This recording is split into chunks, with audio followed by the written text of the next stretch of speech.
Salam dostlar, əziz rep sevərlər. Nəzərinizə çatdırım ki, bugünə qədər Repstar verilişini həmkarım Aynurun təqdimatında izləyirdiniz. Bugündən etibarən isə Repstar verilişində mən Turanə sizinlə birlikdə olacağam. Repstar verilişinin bugünkü buraxılışının qonağı isə gənclərin sevimlisi Əşrəf Dəryadır. Elə isə əziz Əşrəf Dərya sevərlər, ekranlara biraz da yaxın əyləşin. Çünki Repstar verilişi onun haqqında bilmədiklərinizi sizə təqdim edəcək. Rafət, hazırsan? Getdik onda. Özün seçimlə mənimki repdir. Bam bam bam bam başqadır. Cavanlıq həyatının ləzzəti. Bam bam bam başqadır. Doğma Bakımızın vəziyyəti. Bam bam bam bam başqadır. Cavanlıq həyatının ləzzəti. Bam bam başqadır. Doğma Bakımızın vəziyyəti.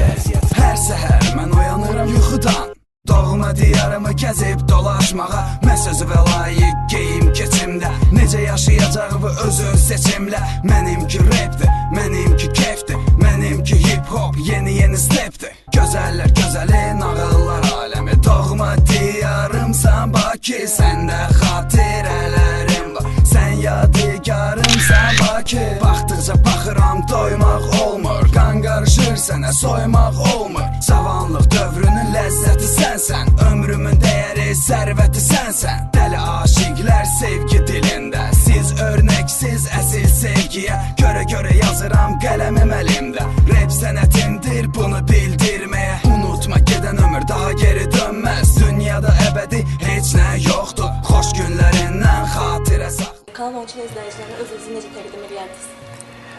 İlk əvvəl sizi və bütün işçiyyətinizi salamlayıram. Çox sağ ol deyirəm ki, sizə bizim rapimizə dəstək olmağa qərar verib və bu qərar əsasında çəkilişlər eləyirsiniz. Doğrudan da bu gözəl bir şeydir. Çünki rapimizin buna ehtiyacı var. Allah rəhmət eləsin, Hüseyn Dəryəyə gedəndən sonra rapimiz ümumiyyətlə səssizliyə qərq olunub. Ona görə bugün buna ehtiyac böyüdür. Mən Əşrəf Dərya, ləqəbli Əşrəf, Hüseyn Dəryanın tələbəsi və tək davamçısıyam. Soyadım İsmayılovdur, amma artıq hər kəs mənə Əşrəf Dərya kimi tanıyır. Bu cür fəaliyyət göstərirəm. Niyə görə Dərya, Hüseyn Dəryana görə Dərya seçmişsiniz yoxsa? Əslində mən seçməmişəm. Bunu mənə demək olar ki, xalqımız özü təklif elədi və bir çox sənətçilər tərəfindən, dinləyicilər tərəfindən qərar olundu ki, yəni bir tək mən olmuşam Hüseyn Dəryanın belə deyək, söz dərsini alan, onun rap təcrübəsini mən almışam bir tək. Hüseyn Dərya heç kimlə bunu bölüşməyib. Məni yetişdirdiyinə görə raplə və deyilənlərə görə səsimiz bənzərdir biraz. Elə dedilər, Dəryanın davamçısı da Dərya olsa lap yaxşı olar. Siz özünüzdə qeyd elədiniz ki, səsimizi daha çox oxşadırlar bir-birinə. Sizə bu mane olmur ki? Mane olmağına olmur, amma ki, bir balaca məni yorur. Necə deyim, yəni Allahın verdiyi insanam, Allahın yaratdığı bir bəndəyəm. Bəzi vaxtlarda deyirlər ki, oxşadır. Yaxşı, mən tutaq ki, danışanda oxşadıramsa və oxuyanda, axı oxumaq bir nəfəsləndir. Nə dərəcədə mümkündür ki, eyni səsi səs tonundan çıxmadan, bir başqa səsə çəkmədən bir bütöv rapi deyəsən. Bu mümkün deyil. Mən sadəcə demək istəyirəm, bu mənim olanımdır. Meyxana da rap, eyni, yəni onlar da qafiyədən asılıdır da söz gəlir və deyirsən. Siz nə üçün meyxana seçmədiniz və rap seçdiniz? Əslində, rapi ona görə seçdim ki, ilk dəfə, yəni öz Azərbaycan sənətçilərindən uşaq vaxtı bəyəndiyim elə Hüseyn Dərya olub. Yəni onun çıxışı vaxtı mən heç bir mahnıya meyilli olmamışam. Mən uşaqlıqda dəcəl olmuşam biraz. Qarışıb qaynamağa, oynamağı xoşlamışam. Anidən Hüseyn Dəryanın çıxışı məndə bu havanı oyatdı. Hətta mən, atam mənə çox vaxt deyir, yadıma salır, deyir, sən uşaq olanda deyir, götürürdün dezodorantları, qapaqların üstü qara olaraq mikrofona oxşayır. Götürürdün, başlayırdın onu yamsılanmağa. Mahnılar oxuyurdun, ağzıva gələn sözləri deyirdin, heç rap aidiyyatı olmuyor, amma rap kimi gedirdi. Yəni, ta Hüseyn Dəryanın ilk əvvəl çıxışlarından mən rapə meyilli oldum.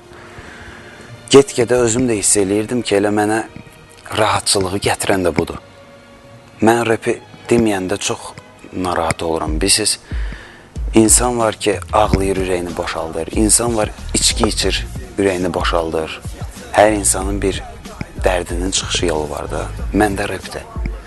Mən bütün dərdimi, bütün xoşbəxtçiliyimi, bütün sıxıntılarımı ağ vərəqə yazdığım sözlərlə rahatlığını tapıram. Mənə rahat olan odur. Mən nəfəs alıram rəplə. Televiziyada təbliğ olunmasına görə rep sizcə niyə digər musiqi janrlarından geri qalıb? Əslində deməzdim geri qalıb, deyərdim ki, baxımsız qalıb. Digər janrlar bu günləri toylara gedir.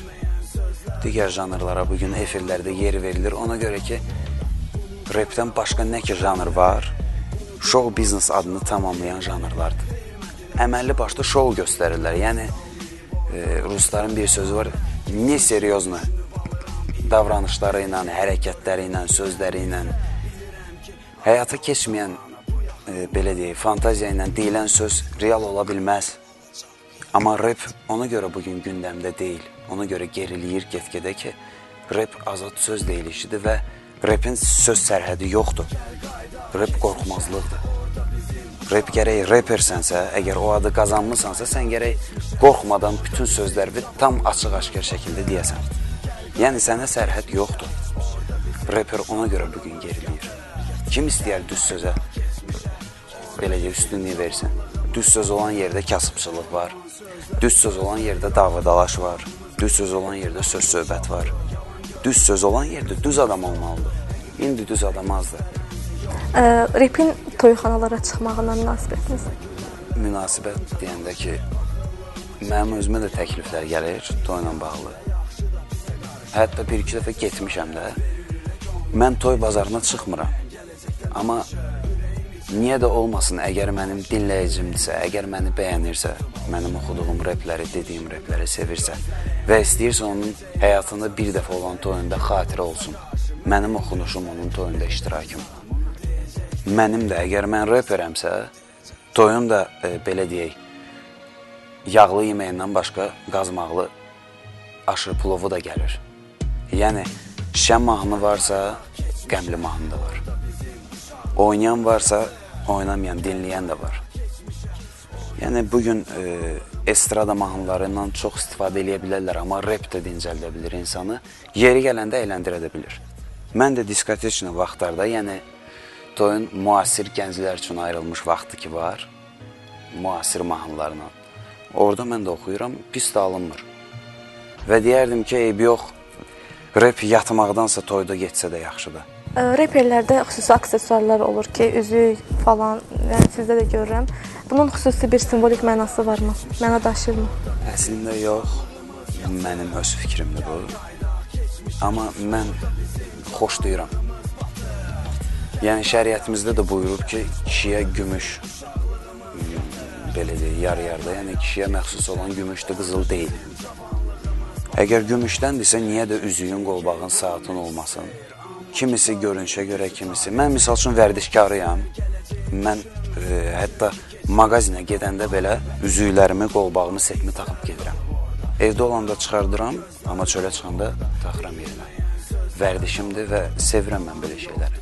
Son vaxtlar belə bir deyirlər ki, söz var ki, üzükləriniz Hüseyn Dəryanındır. Çox gözəl sualdır. Məni çox yorublar o sualla. Olur da indi şəkildə öz hərəkətimi, yaxud bir başqa bir hərəkət edəndə barmaqlarda üzüklər düşür. Birinci verilən sual budur, Hüseyn Dəryanın üzükləridir. Yox. Üzüklər özümündür. Əslində mən düşünürəm, mən heç layiq deyiləm Hüseyn Dəryanın üzüyünü barmağımda gəzdirməyə. Çünki Hüseyn Dərya, əfsanəvi insan. Repin sözün əsl mənasında Azərbaycanın milliləşdirilmiş reper olub. O, Azərbaycanda repi milliləşdirən yeganə bir şəxs idi. O, tariximizdir. Onda olan başqa heç kimdə olmamalıdır. Və ola da bilməz. Nəinki məndə. Hüseyn Dəryanın sizə repdən başqa verdiyi nələr olub? Hüseyn Dərya mənə həyatda sözün əsl mənasında mübariz olmağı öyrətdi. Düşmənin atdığı daşa qarşılıq verməyi öyrətdi. Və hər insana verdiyi sual, hər insanın dediyi söz və yaxud da belə deyək, təhqiri, xoş sözü fərq etməz. Sənə gələn sözün qarşılığını rahat vermək üçün o insan öz dilində danışmalısan onunla. Onu mənə Hüseyn Dərya öyrətdi. Və mən bugün hər kəsin cavabını sözün yaxşı mənasında verə bilirəm. Çünki mən onu bacarıram. Mən hər insandan onun özü ilə öz dilində danışıram. Və yaxşı da alınır. Bu cəhətləri öyrədib. Kostyumla rep demək, aranızda elə deyə bilərsiniz kostyumla rep. Niyə də yox? Qalstukla, bantikla demərəm. Amma klasik geyim kostyumla olar. Geyimin mənası var, aidiyyatı var repə. Əslində, belə deyək də, reper qalstukla heç vaxt çıxıb rep deməməlidir. Biz başa düşək ki, o deputatlığı namizəddir, yoxsa o reperdir. Reperin geyimi də özü kimi sərbəst olmalıdır. Yəni, aristokrat insanlar, vəzifəli insanlar, ziyalı insanlar da kostyum geyinir. Qalstuksuz da geyinənləri var. Amma müqayisədə fərq böyüdür. Onlar geyinir ağrobaşqa, qara klasik şalvar, qara pencək. Amma reper istəsə, cins şalvar, futbolka üstündən pencək geyinə bilər. Yenə də yarım polo klasik kostyum sayılır. Əgər pencəkdirsə, o kostyumun pencəyi. Yəni olar, amma baxır necə. Reperlər arasında özünüzü müqayisə etdiyiniz reper varmı? Əgər reper varsa, mən demirəm yoxdur. Yox, əgər varsa, o mənə rəqibdir.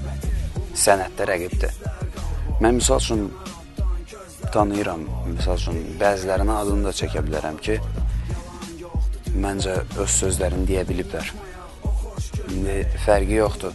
Nə dərəcədə yaxşı alınıb, onlar da yaxşı alınmayıb, amma bugünləri Azərbaycanda tanınan reperlərimiz Dado var. Elə bizim, belə deyək də, repin atası deyilən Anar Nağılbazımız var. Baxmayaraq ki, o məndən böyük pokolenyadır, yəni böyük yaş dövrünə aid olan insandır. Yenə də sənətdə hamısı ravnadır. Yəni, insan nə qədər fərqli olsa da, oturduğu divanda oturdum. Misal üçün, siz xanımsız, mən amma oğlanam.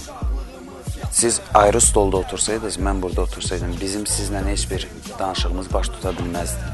Çünki fərqimiz olacaqdı. Siz ayrı stoldasınız, mən ayrı. Yox, xanım olsaz da, mən oğlan olsam da, biz bir stoldayıqsa, demək bizdə kontakt var.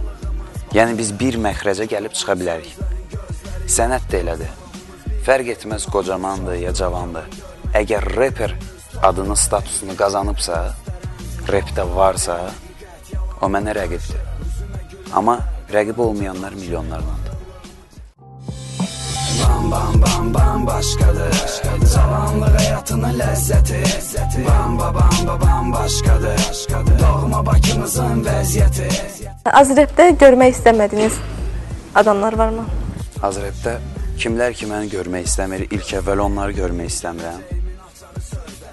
Kimlər məni dinləmir, onları dinləmək istəmirəm, heç dinləmirəm də. Bir də ki, bizim repimizə xələl gətirənləri görmək istəmirəm. Təəssüflər olsun ki, bu günləri əslində yaxşı göstəricidir, gənclər meyil salır repə, amma meyil salmaqla deyil. Əgər bir işi bacarmırsansa, sən o işə ləkədən başqa işini gətirənməzsən.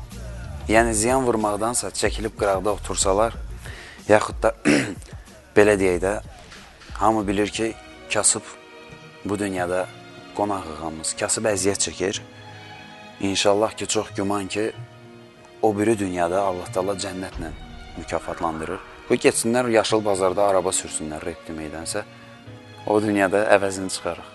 Özünüzü profesional repçi hesab edirsiniz? Hüseyn Dərya bizi tərk eləyəndən sonra profesional reperəm. Tam profesional. Daha çox qalmaqallı bir sual deyil, bu da deyirlər, Azərbaycana repi kim gətirib? Nağılbaz deyənlər var, Hüseyn Dərya deyənlər var. Sizə görə kimdir? Azərbaycana ilk dəfə repi Allah rəhmət eləsin rəhmətli Çingiz Mustafayev gətirmişdi. Sadəcə Çingiz Mustafayev də o dövrü mən elə də yaxşı bilmirəm deyənə qısa konkret deyəcəm. Ola bilsin ki, özündə alınmayıb, ola bilsin ki, istəməyib, yaxud da Anar Nağılbazın deyiliş tərzini eşidib ardası xoşuna gəlib verib Anar Nağlıbaza bu janrın növünü, yəni ona ifa elətdirib. Gətirən Çingiz Mustafayevdir. Çingiz Mustafayevdən sonra rapin, belə deyək, atası Anar Nağlıbazdır. Yəni, ilk rapi Azərbaycanda ifa eləyən, yəni tanıdan Anar Nağlıbaz olub. Hüseyn Dəriya amma əfsanəvi tarix üçün ustaddır, hansı ki, nə rapin atası, nə gətirəni, nə aparanı heç bir ona bərabər ola bilməz. Hərəsi özü-özlüyündə çox gözəl insanlar və çox gözəl sənətkarlardır, amma Hüseyn Dəriya bambaşqadır. Baxın, neçə ildir bu sənətdəsiz? Bu il 14 ilimi tamamladım. 14 ildə Azrep üçün nələr eləmisiniz? Azrep üçün deməzdim, xalqım üçün çox şey eləməyə çalışmışam. Düzdür, yetərincə eləyə bilməmişəm, amma çalışmışam, məncə az da olsa eləmişəm. Xalqıma qulluq eləmişəm. Millətimin istədiyi repləri yazıb ifa eləmişəm. Yəni onları qoymamışam darıxsınlar rep baxımından. Mən gəldiyim ərəfədə. Ən çox nədən yazırsınız? Yazırdım ən çox həyatdan, amma görürəm, bayaq qeyd elədik ki, reper kimi görmək istəmirsiniz repdə. O görmək istəmədiklərim şadlıq sarayları kimi o qədər çoxdur ki, hər mövzunun içinə girib onu korlayırlar. Artıq heç bir mövzu da qalmayıb ki, biz o mövzu haqqında bir gözəl sözlər yazaq. Məcburuq yeniliklər gətirməyə. Yenilik də ancaq bir mövzudan ibarət ola bilməz. Ona görə hər mövzudan çox istifadə eləm. Elə bir mövzum yoxdur ki, sırf ondan çox istifadə eləyim. Hamısı ilə eyni qədəri ilə. Dostluq, sevgi, həyat, əyləncə, düşündürücü replər. Dostlarınızdan olubmu sizə dəstək? Dostlarım mənə gülürdü, ələ salırdı. Həmin şəxslər bir çoxsu demək olar ki, əgər 100% insandırsa, mənim o cəhətimdə olanların 98%-i mənə ələ salırdı. Deyirdilər, nə işlə məşğulsan? Deyirdim, rep deyirəm də, yazıram, deyirəm. Ged özvə sənət tap. Bu nə sənətdir, nə bilim nə? Kişi sənəti deyil, ora-bura. Deyirdim, yaxşı. Yaxşı bir atalar məsələ var. Deyir, saxla zamanı, gələr zamanı. Və zamanı gəldi. Həmən mənə o sənətimi deyiş, gülə-gülə ələ salanlar bu günləri mənə şəkil çəkdirmək üçün mənə saatlarla zəng eləyirlər. Mənə saysız hesabsız mesajlar göndərirlər. Və ən əsası mənə deyirlər ki, mənim qapımdan içəri ayaqlı qoyduğun gün bizim ən xoşbəxt günümüz olacaq. Mən eləm o qədər də məşhur deyiləm. Mən öz təbəqəmdəyəm. Yəni öz gənc təbəqəmdə özümə məxsus yer tutmuşam. Amma sırf belə deyək, dünya miqyasımı deyim, Azərbaycandan yuxarımı deyim, hələ qalxmamışam. Mən ora qalxsam görün nələr baş verər. Mənə bəlkə də ata deyərlər. Qızların rep deməsinə münasibətiniz necədir? Məncə hardasa olar. Türkiyədən var bəzi reperlər dinlədiyim. Sagopa, onun hətta həyat yoldaşıdır. Bir yerdə zapislər eləyirlər, replər oxuyurlar, deyirlər.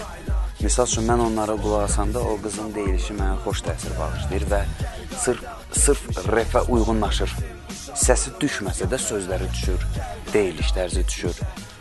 Azərbaycanda düzdür, hələ elə ürəyimcə olan qız reperi görməmişəm. Yəni, Duroppan Nazadla olmur. Əsas rep olsun. Olsa pis olmaz. Prodüserlə işləyirsiniz? Qoy onu prodüserin özünüz. Əvvəla sizlərə öz minnətdarlığımı bildirmək istəyirəm ki, bizi də bu gözəl verilişdə dəvət etmişsiniz və sizin kanal vasitəsilə bütün Azərbaycan xalqını salamlayıram. Əşrəf qardaşım düz buyurdu, yəni mən həmişə onu təkrar eləmişəm. Müğənni düzdür, özünün sənəti, öz potensialı varsa o heç, ancaq hər bir müğənninin yanında prodüsuru mütləq olmalıdır.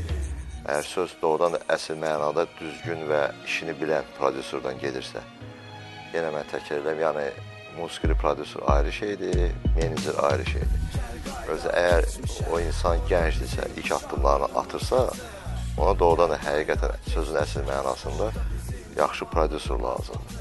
Populyar müğənni, bəlkə də artıq sözün deyib yerini tutubsa, ona köməkçi mi deyim, menecer mi deyim, nə mi deyim, o bəs eləyə bilər ona hardasa. Ancaq Gəncə lazımdır.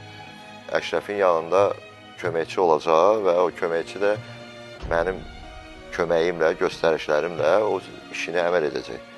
Və Əşrəf həm də ki, bir dənə sirri açım, Əşrəf həm də mənim qohumumdur. Belə uzaq da qohumdur, demək olar ki, yaxın qohumdur. Yəni bu rəhmətli Hüseyn Dəryanın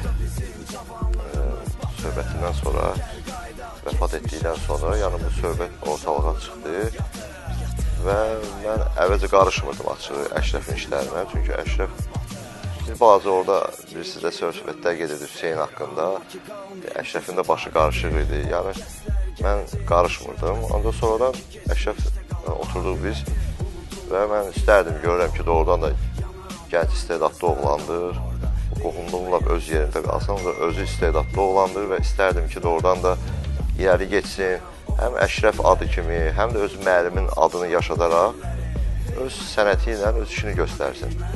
Və ona görə də danışdım, dedim, problem deyil, mən əlimdən gələni köməkli eləyib göstərəcəm. Yəni ki, belə iş, yəni iş birliyimiz beləsinə alındı. İndi inşallah Allah qoysa, indi görək. Yox deyəndə hələ demək olar ki, təzədir hələ ki, bir həftə yoxdur hələ. Sənətdə Hələ təzə, hələ bu söhbət təzəlikcə olub. inşallah ki, Allah'ın izniyle. Hələ Allah qoysa fikrim var, indi görüm hələ olsa Əşrəf üçün bir neçə duet edəcəm. Hələ onlardan biri mənim qrupumla olar, Emraz qrupu ilə. Sonra bir-iki dənə də başqa müğənnilərlə fikrim var, eləyim. Sonra öz məkanımızda burada, Dedix otelinin restoranında istəyirik Əşrəf üçün balaca da olsa bir nəsə bir fanatlarımı görüşmü deyim, nəsə bir mini konsert, yəni bax belə bir gecə keçirdək. İndi inşallah onu istəyirəm eləyəm, Allah qoysa avqust ayında. Sonra da görə də ya Allah, nətər olur. Fanatlarınızdan istədiyiniz sevgini ala bilirsiniz. Belə deyək də, naxələflik eləməyəcəm.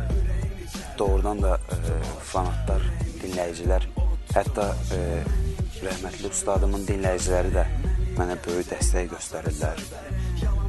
Onlara öz minnətdarlığımı bildirirəm ki, ən azından sənətdə vacib deyil ki, yəni adın sanın böyüsün, sən olasan rapper.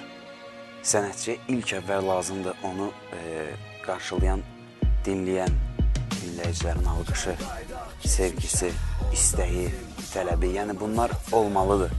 Bu prosessiz mümkün deyil. Kimsə tanınmış olsun, kimsə sevilmiş olsun, belə bir şey. Yəni, mən o istiliyi ala bilirəm. Var fanatlar, az da deyil, maşallah. İnanıram ki, inşallah get-gedə onlar öz aralarında daha da mehribançılığı yaradıb, böyüdərək mənə də dəstək olacaqlar və mənlə addımlayacaqlar. Tələbəsi olduğunuz Hüseyn Dəryanın oğlu, yəni Cahangir Dəryanı istərdinizmi ki, rap sənətində öz ardınızca aparasınız? Yox, Cahangiri istəməzdim ki, show biznesə ayağını qoysun, yəni qədəmi olsun orada. Amma Cahangir qanuni Hüseyn Dəryanın yadigar dəryasıdır. Mən isə sənətdə, sənət baxımından, adının, sənətini yaşadan dəryayım. Amma sırf onun damarından axan qan Cahangirdir. Sırf əsl dərya, balaca dərya odur və mənəm. Mən inşallah ki, fikirləşirəm, son nəfəsimə qədər Cahangir yanımda olacaq. Mən o mənim qardaşımın oğludur, belə deyək. O mənim canımın bir parçasına çevrilib. Mən ondan heç vaxt uzaq düşməyəcəm, Allahın izni ilə. Həmçində Sona xanımın anası. Çox gözəl ailədilər, çox mehriban və başa düşən insanlardır. Mənə bir çox təzyiqlər oldu mən dəriyə olanda. Hətta rəhmətli ustadımın yaxınları tərəfindən, amma bir tək ilk əvvəl məhz Sona xanım gili idi ki, başa düşdülər və belə deyək, həzm elədilər ki, bunu mən Hüseyn Dərya özündən sonra davamçı kimi yetişdirib saxlayırdı. Bundan xəbərləri var idi və sağ olsunlar bunu aşkarlayanda mənə dəstək oldular. Ona görə onlara da öz minnətdarlığımı bildirirəm. İnşallah axıra kimi onlarla bir yerdə olacaq. Əzizlərimdir. Ən uğurlu hesab elədiyiniz trikiniz? Ən uğurlu rapim bambaşqadır. Adında olan rapimdir. Onu Sözləri mənə məxsus idi, amma ki, ideyanı rəhmətli ustadımla bir yerdə fikirləşmişdik. Yəni, ideya sırf ikimizə aid olduğuna görə, amma sözlərini özüm yazmışam. Nə kimi yenilikləriniz var Kanal 13 izləyicilərinə, həm də sizi sevənlərə məlumat verərdiniz?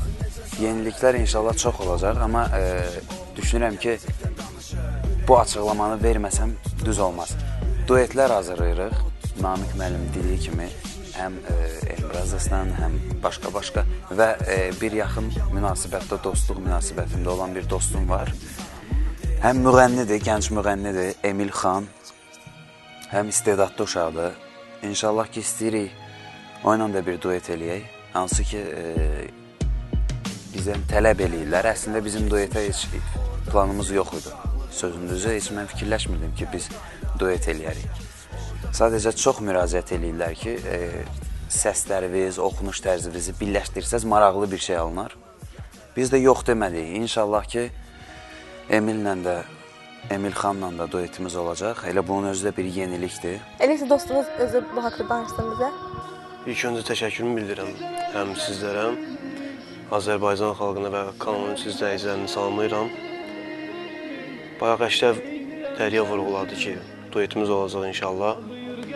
Və o duet ki, hər ikimiz ümidvarıq ki, xit olacaq bir mahnı olacaq və buna da əminik. Gəlmə qaranlıq gecələr, taqətim yoxdur gecələr. Gəlmə qaranlıq gecələr, taqətim yoxdur gecələr. Gözlərim təkcə yaşayır, dəryada çoxdur gecələr, dəryada çoxdur. Ondan da əlavə indi inşallah tezliklə klipimiz başlayacaq. Mən axtardı arxanda adlı bir mahnımıza. O mahnını oxunub Aydın Sani və Süleyman Ləpatanlı tərəfindən və bunları da salamlayıram. Və inşallah Allahın izni ilə bu mahnıdan sonra Əşrəflə birgə adını çəkməyəcəm mahnının sürpriz olaraq qalsın. İnşallah gözəl bir ahiyəmiz tamaşaçıların ixtiyarına veriləcək və yenə deyirəm, bu mahnı xit olacaq. Və buradan özümdən əlavə olaraq Əşrəf Dəryəyə həqiqətən də öz sənətində uğurlar arzulayıram və hər zaman dəstək və hər zaman da yanındayıq. Mərhum Hüseyin Dərya, əfsanəvi Hüseyin Dərya dünyasını dəyişsə belə, məncə onun yaşadan davamçısı var, Əşrəf Dərya.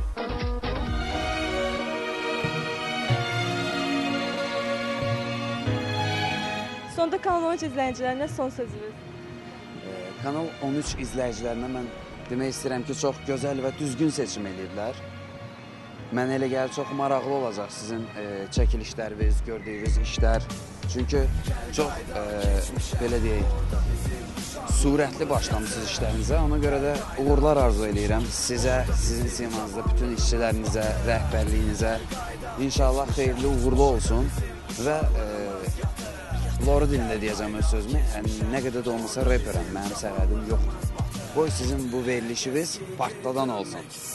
Anla ki qalmır gücü taqəti, o kəslər gələcək düşünməsən. Çünki keçmişdə qalıb aqibəti, unudulmaz izlər qalıb orada.